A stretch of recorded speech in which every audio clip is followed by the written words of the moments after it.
Install ako ng dashcam triple camera sa Toyota Vios 2017. Ayan. Triple camera dashcam yung in-install ko, front, back, tsaka inside. Ito yung back camera, dito natin siya in-install. Ayan. Tuturo ko sa inyo kung saan ko pinadaan yung wire papunta rito sa back camera. Ito yung back camera. Ayan, dyan natin siya in-install.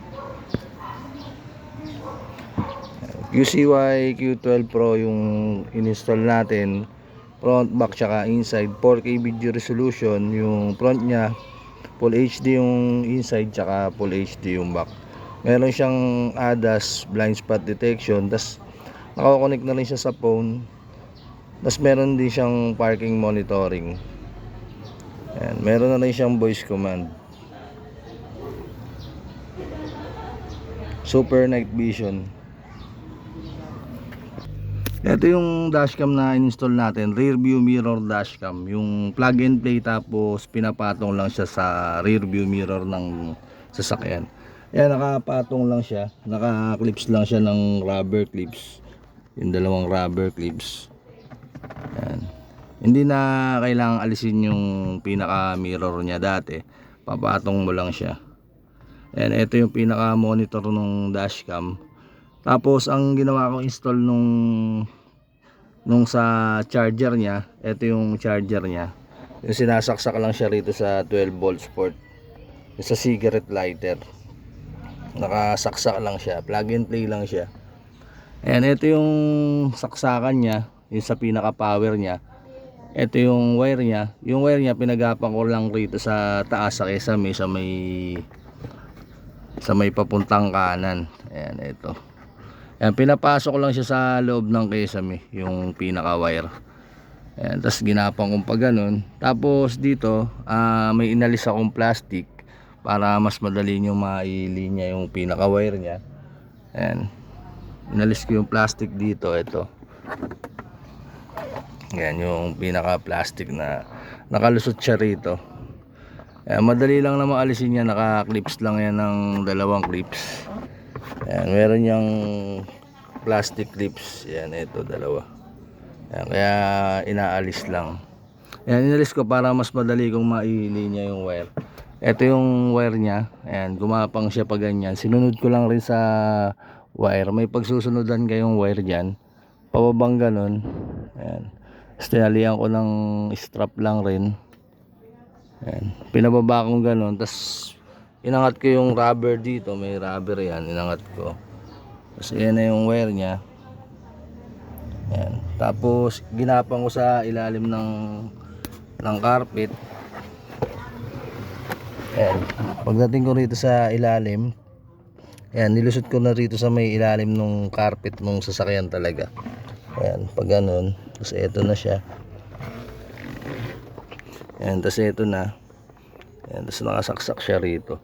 Lagyan nyo ng allowance yung wire dito para hindi siya banat. Huwag yung sobrang banat na gano'n. Lagyan nyo ng konting allowance para kung sakaling hugutin, hindi siya banat. Ayan, nakaganyan yung pagkaka-install ko nung sa pinaka power supply nya. Ayan, inangat ko tong pinaka ano rito, yung rubber. May rubber kasi na naka ano yan dyan. Ayan, bali yung wire lumiko rito. Ayan. Ayan, lumiko dyan, tapos gumanon sa ilalim. So eto na siya. Tapos yung ginawa ko naman dun sa inside camera niya, install ng inside camera niya. Ito yung inside camera. Ayan. Tapos yung saksakan niya, ito. Dito sinasaksakan yung inside camera. Bali dalawang wire yan. Ito yung dalawang wire na yan. Ayan, pag ganun, pinagapang ulit dito pa kanan. Tapos nandito na yung pinaka connector nung inside camera. Ayan, diyan ko tinago yung connector. Ito. Ayan, ito yung connector nya. Binalutan ko ng electrical tape, tapos ayan, pinag-connect ko para hindi siya mahugot. Ayan, nakapasok lang rin sa kesame yan, sa loob ng kesame. Ayan, naka ano lang rin. Kayang ilusot ng kamay. Sa inside camera. Ayun yung wire ng inside camera, gumapang ulit dito sa kanan, tapos pinababa ko rito. Ayan, ito yung wire niya. Ayan yung wire niya. Ayan, binaba ko rito. Tapos yung mga sumobrang wire, medyo makapal kasi yung wire niya, medyo mahaba. Ayan, dyan ko tinago dito sa may loob nito. Ayan, tinago ko dyan. Kasi yung wire niya medyo mahaba, hindi nyo pwedeng putulan. Ayan, hindi nyo rin pwedeng ilagay dito sa kesame kasi uumbok. Kaya ang ginawa ko, ginapang kong pa ganun. Ayan, pa ganun, tinali ko lang rin dito sa wire dito. Ayan, tas ito na yung mga sumobrang wire. Maraming susobrang wire yan kasi medyo mahaba. Ayan, dyan ko tinago. Ayan. Ayan, ganun yung ginawa kong install dito sa inside camera. Nakadikit lang yan sa rear view mirror din ng sa pinaka dashcam. Nasa inyo naman kung saan nyo gustong i-install to. Ayan, pwede nyo i-install dito sa may windshield. Ayan, kung saan nyo gustong idikit pwede. Nasa inyo yan. Ang ginawa ko install dito ko kinabit sa taas. Ayan, nakadikit lang yan ng dual tape. Ayan, nakadikit lang siya. Ayan, nakadikit lang. Ayan, dyan ko lang siya dinikit. Ayan, madikit yung pandikit niya. Ayan. Ayan, nakadikit lang siya. Ayan, nasa inyo kung saan nyo gusto. Gusto nyo, dito nyo lagay sa may pinaka windshield. Pero pag sa may windshield kasi nalalaglag pag yung naiinita na talaga. Dito ulit dito sa ibabaw, hindi siya naaalis. Tapos yung ito yung tinanggal natin na plastic. Ayan, babalik lang natin ulit yan. Ayan, nakalusot lang naman yan na ganyan. Ayan, lulusot nyo yung pinakadalawang ron. Ayan, may lusutan yan. Ayan, ganun lang. Ayan, pag naipasok nyo na, tutok nyo lang yung dalawang plastic clips dun sa pinakabutas. May paglulusutan ngayong butas dyan. Ito yung plastic clips, dalawa yan. Tutok nyo dun sa butas. Pag tutok nyo na dun sa butas, balik nyo na, maglalak na ulit yan. Ayan. Tapos etong rubber na inalis natin, babalik na rin natin. Ayan. Ayan. Ayan. Tsaka yung rubber dito sa gilid. Ayan, ganun yung ginawa kong install sa sa inside camera tsaka sa charger niya to sa dito. Ayan. Tapos yung back camera naman, yung nilagay natin doon sa likod, ito dito siya sinasaksak. Ayan, ito yung wire niya. Ayan, itong wire naman na to, gumapang naman to dito sa may dito papuntang papuntang kaliwa. Ayan, pakaliwa naman yung gapang niya kasi nasa kaliwa yung paglulusutan natin papunta ron sa trunk. Ayan, ginapang ko pakaliwang ganun, tapos lumusot dito. Ayan, meron naman kasamang pry toolkit yung dashcam pag binili nyo, kaya meron kayong pang sundot dito sa mga gilid. Ayan, tapos inangat ko ulit yung rubber para mapasok ko yung wire dito.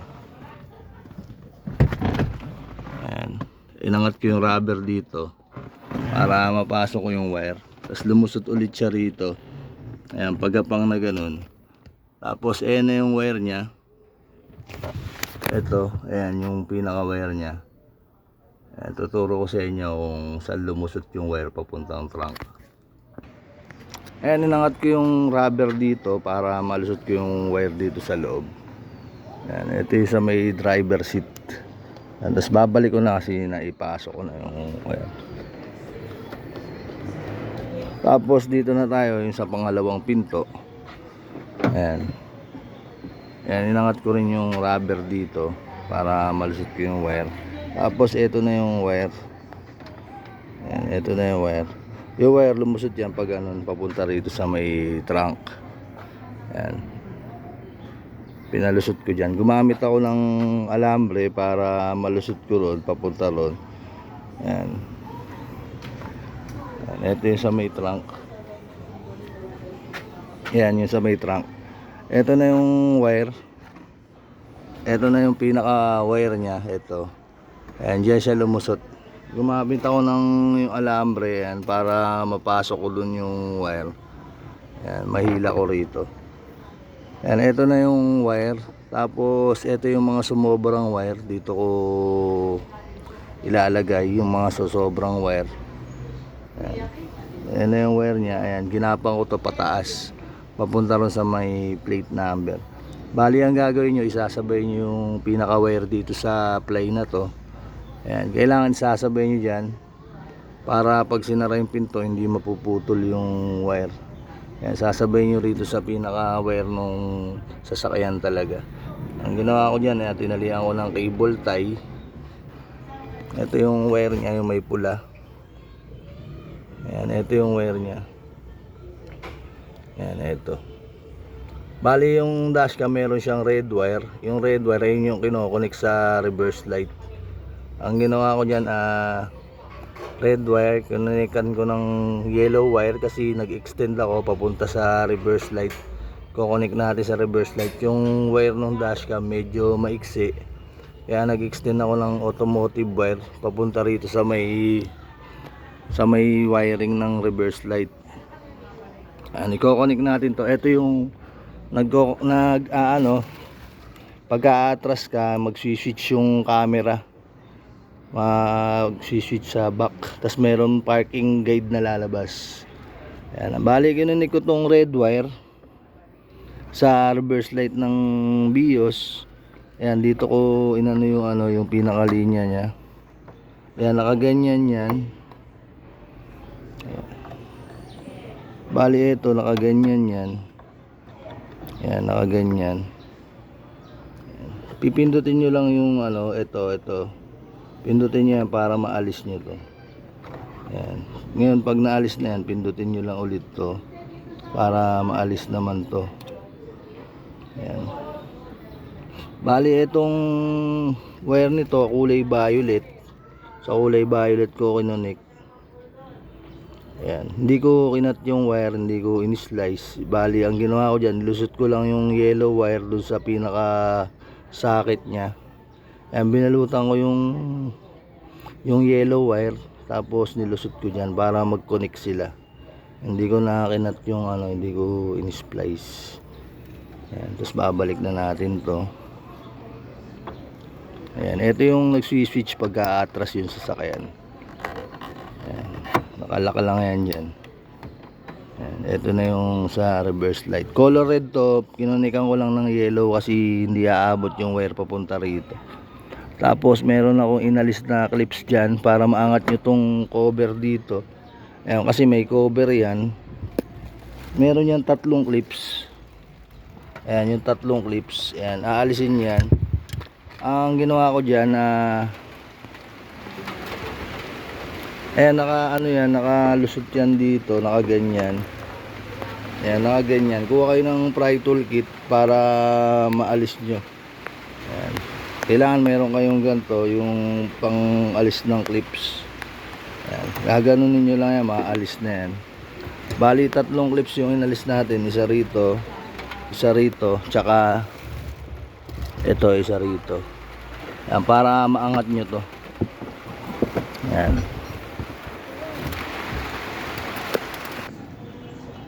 Ayan, tapos yung wire nya, ito na. Ayan, sinabay ko na rito, pataas yan.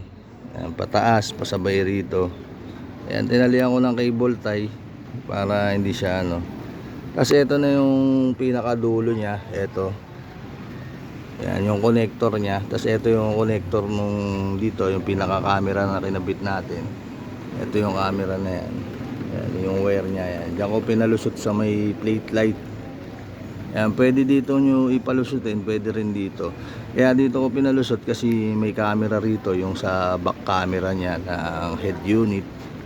Ayan, kaya dito ko na pinalusot sa kabila. Bali, pagpapalusutin nyo yung pinaka wire nito, may pinipindot lang naman sa ilalim nito para umangat. Ayan, inangat ko lang ng konti yan.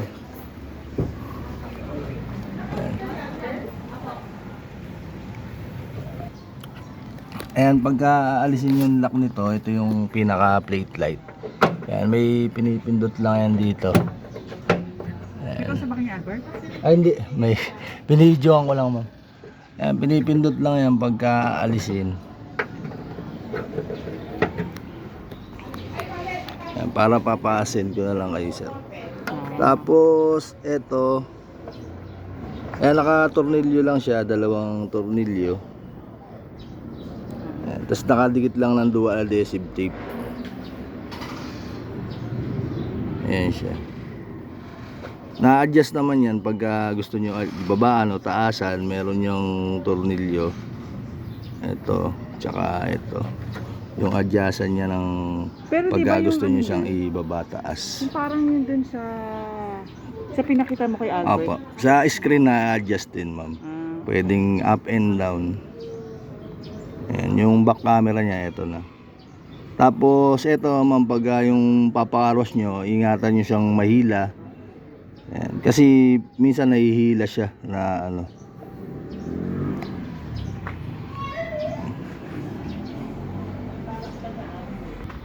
Ayan, kailangan nakalock ulit yan para hindi siya umangat. Merong lock yan, yung sa may plate light, dalawa. Oo. Kailangan nakalock pagka ibabalik. Ayan, tapos ito yung connector ng dashcam. Ayan, ito yung sa camera, ito yung sa dashcam. Ayan, naka-ano yan, magka-connect sila. Ayan, tapos inalis ko pala to, itong ano rito, cover, may inaalis na cover dito. Gagamitan nyo lang rin ng pry toolkit yan para maalis. Ayan, binalik ko na ulit. Ayan, ito yung ilalagay na memory card, 32 gig. Class 10, tapos yung speed nya 100 MB original memory card. Sige lang po. Talian mo din to ba? Opo, ma'am, yung katulad nung ginawa natin kay sir. Ayan, ma'am, pag on nyo ng sasakyan, on na rin siya. Oo. Tanggalin natin yung plastic. Format memory card. Ayan. Dali, close. Ayan, ma'am, pag on nyo ng sasakyan, on na rin siya, tapos record na rin. Makita nyo nagre-record siya. Ito back camera, nagagalaw rin. Pwede nyo up and down. Ayan. Pwede nyo adjust yung So hindi na pala ako makakapaglagay ng charger ko charger. sa phone. Ito, ma'am, gagamit kayo ng splitter. Oo, sige. Ayan, bali, ito, ma'am, front camera, back camera, tas inside camera. Ito yung inside camera. Ayan, tatlo siya, sabay-sabay nagre-record. Ayan. Ito yung back camera. Ayan, nagagalaw siya pag gusto mong galawin. Tapos pag nag-reverse ka, automatic magsiswitch na rin yung camera. Pag nag-reverse ka, lalaki to. Ayan. Tapos tanggalin mo na lang din yung nagsasalita. Tanggalin natin yung sa may ano, yung mga nagsasalita dyan. Ayan, sa smart driving, off nyo lang. Ayan, off nyo lang. Ayan, off nyo lang yun, yung, kasi yung pag may nadetect siyang tao tsaka mga sasakyan na nagsasalita siya tapos tumutunog. File management, ma'am, yun nga, yung mga na-record niya nandyan. Yung mga na-record sa front, na-record sa back, na-record sa inside. Ayan. Pwede kang mag-save, pwede kang mag-delete. Ayan.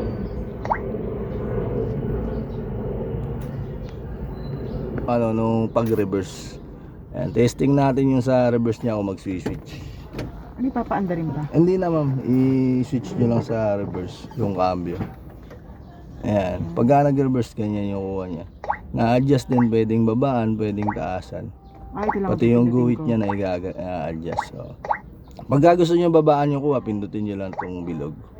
Ayan, pwede siyang bumaba yung kuha. Ano yun, yung gumagalaw yun? Ay, hindi, ma'am, ito lang pinaka ano lang gumagalaw. Oo. Ayan. Tapos pag binalik nyo sa park, ano na rin siya, automatic magsiswitch na rin sa triple camera ulit. Ayan, kahit naka back reverse yung ano niya, nagre-record pa rin sila sabay-sabay. Oo. Tapos pwedeng patay yung display. Yan.